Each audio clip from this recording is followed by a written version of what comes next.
Dưới to chọc á mày.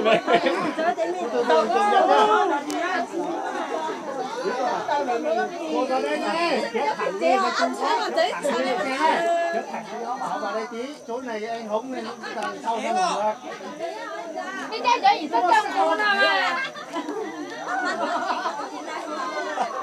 Cầm dây đi. Cầm vào dây đi. 2 bài á. Nào.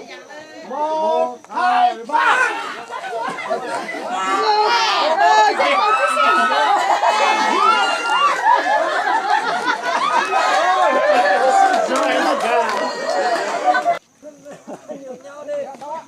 Đó. Ô, nó to nữa.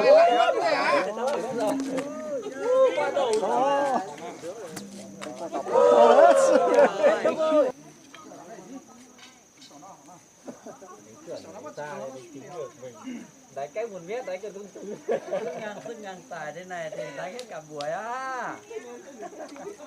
Nhập qua ra cháu. Cái sai tí đang dùng đâu năng. Mày của nhau có Ôi, xẻ ôi, ôi ôi. toàn đặt đua nè.